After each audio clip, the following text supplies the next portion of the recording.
Senhor esteja convosco. Ele está no meio de nós. Proclamação do Evangelho de Jesus Cristo segundo João. Glória a vós, Senhor. Naquele tempo, ao ouvirem as palavras de Jesus, algumas pessoas da multidão diziam: "Este é verdadeiramente o profeta." Outros diziam: "Ele é o Messias." Mas alguns objetavam: "Porventura, o Messias virá da Galileia? Não diz a Escritura que o Messias será da descendência de Davi e virá de Belém, povoado de onde era Davi?" Assim, houve divisão no meio do povo por causa de Jesus.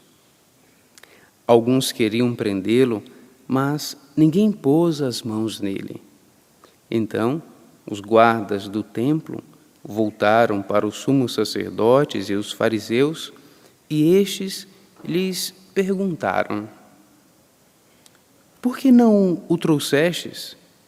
Os guardas responderam: "Ninguém jamais falou como este homem." Então os fariseus disseram-lhes: "Também vós vos deixastes enganar? Por acaso algum dos chefes ou dos fariseus acreditou nele? Mas esta gente que não conhece a lei é maldita."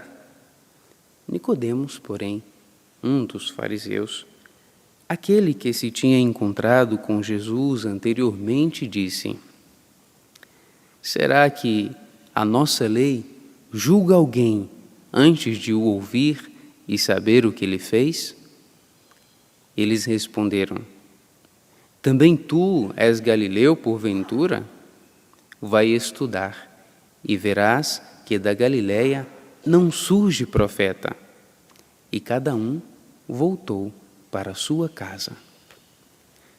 Palavra da salvação. Glória a vós, Senhor.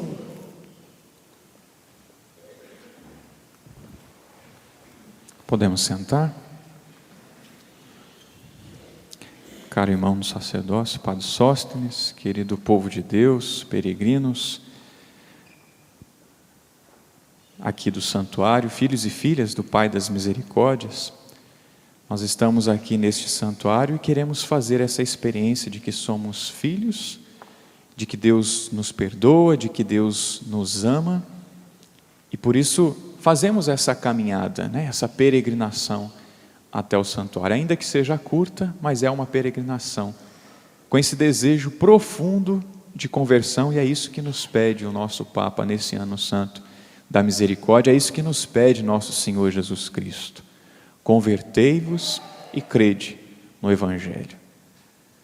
A imagem que nós encontramos na primeira leitura de Jeremias, dele está sendo injustiçado, dele está sendo maltratado, é a imagem daquele que resolveu viver uma vida coerente com Deus, que resolveu viver os mandamentos, resolveu viver a palavra de Deus. E porque ele vive a palavra, ele foi perseguido, ele foi maltratado. E esse seu ser maltratado e esse seu ser perseguido, por causa da sua coerência com a palavra de Deus, com a sua conduta, fez com que ele sofresse então por causa disso. Por que seguir esse único Deus? Por que proclamar a palavra de Deus? Por que chamar a atenção daqueles que estão no erro? Porque essa é a missão do profeta. Essa é a missão do profeta. É a missão de Jeremias, é a missão de Isaías, de Oséias, de tantos profetas, mas também é a missão de cada cristão, de cada filho, de cada um de nós que somos batizados. Talvez muitos de nós não tenhamos a oportunidade de pegar no microfone, no alto-falante e dizer: isso está certo, isso está errado, mas nós podemos e devemos fazer muito bem isso com a nossa conduta, com a nossa vida.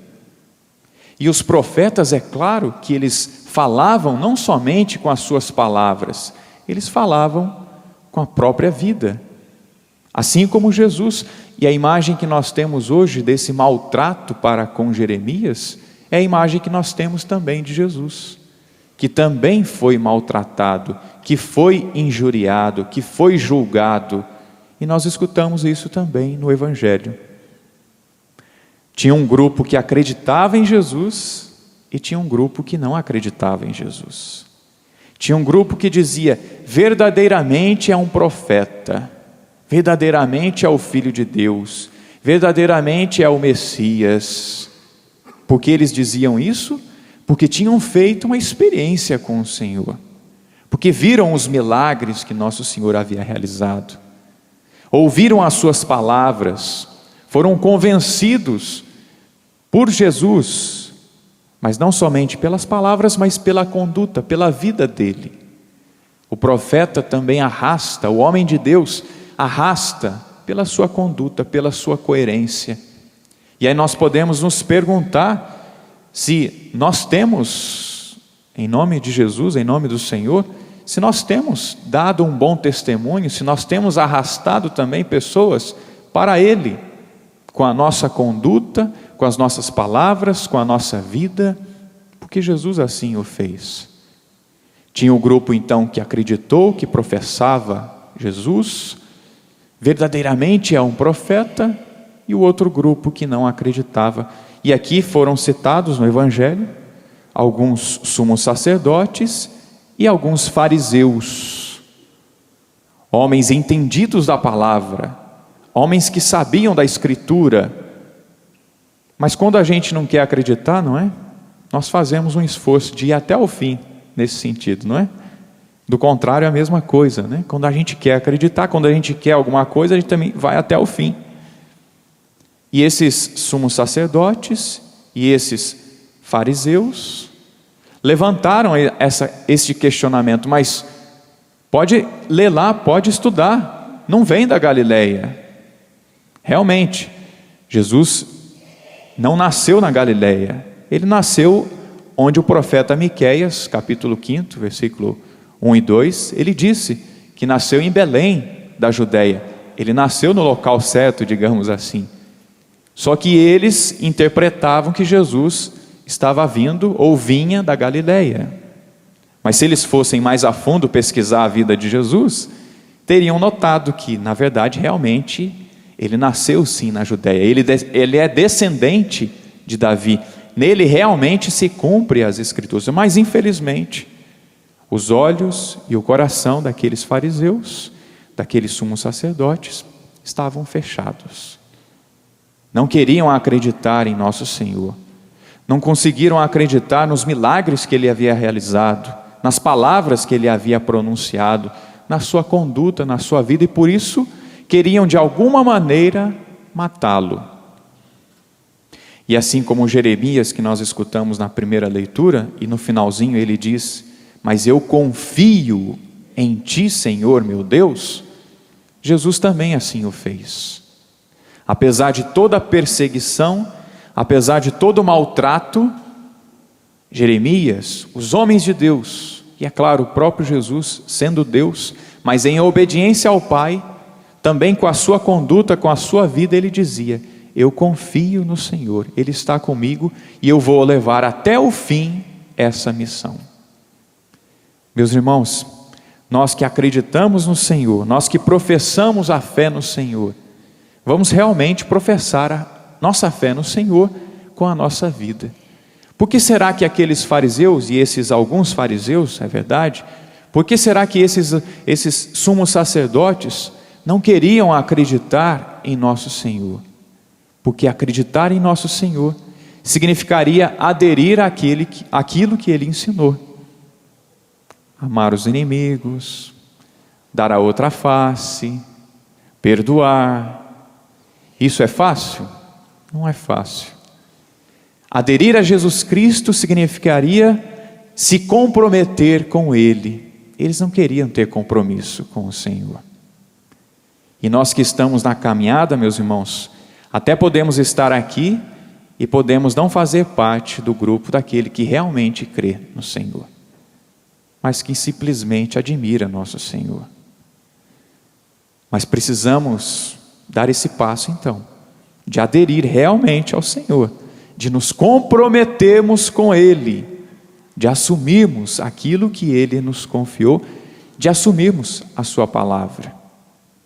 Que nós possamos sair daqui então com esse compromisso, fazer parte desses que realmente acreditam no Senhor e procuram viver uma vida coerente, aceitar nosso Senhor e não ficar arrumando desculpas. Não vou seguir nosso Senhor.